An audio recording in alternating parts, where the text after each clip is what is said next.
నమస్తే అండి. ఒక 9 సంవత్సరాలు ఉండే పాప వాళ్ళ మదర్‌తో మన దగ్గర రావడం జరిగింది. ఈ పాపకి చిన్నప్పటి నుంచి కూడా ఏవైనా కొంచెం తింటే చాలు కడుపు నొప్పి వచ్చేయడము, అరాయించుకునే కెపాసిటీ లేకపోవడము, వామిటింగ్ అయిపోతూ ఉండడము, ఈ కడుపు నొప్పితో పాటు తలనొప్పి వచ్చేయడము, కొంచెం వెదర్ చేంజ్ అవ్వగానే జలుబు దగ్గులు వచ్చేసి ముక్కులు మూసుకుపోతూ ఉండడము, రాత్రి పడుకునేటప్పుడు ఊపిరి పీల్చుకుని ఇబ్బందిగా ఉండడము, ఇటువంటి కాంప్లికేషన్స్తో చాలా నాళ్ళు ఈ పేరెంట్స్ విసిగిపోతూ వస్తున్నారన్నమాట.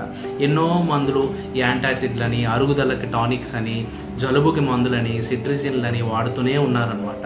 ఈ పాపకి చాలా ఇమ్యూన్ కెపాసిటీ అనేది చాలా తక్కువ ఉంటుంది.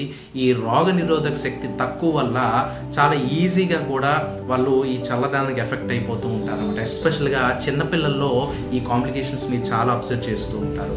నేను చెప్తున్నాను, వీటికి ఇటువంటి పిల్లలకి మాటిమాటికి జ్వరం వచ్చేయడం, మాటిమాటికి జలుబు వచ్చేయడం, చిన్న చిన్న వాటికి కూడా అరాయించుకునే శక్తి లేకపోవడం, ఇటువంటి వాటికి మీరు హోమియో ట్రై చేయండి, చాలా మంచి రిజల్ట్ వస్తుంది.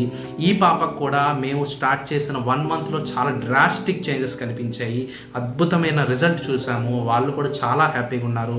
ఇప్పుడు ఊరికే మందులు వేసేయడం, ఊరికే పెయిన్ కిల్లర్ వేయడం అంటూ అసలు జరగట్లేదు. సో హోమియోపతి అనేది చాలా అద్భుతంగా పనిచేస్తుంది. ఇటువంటి కాంప్లికేషన్స్కి తప్పకుండా వాడండి. Thank you.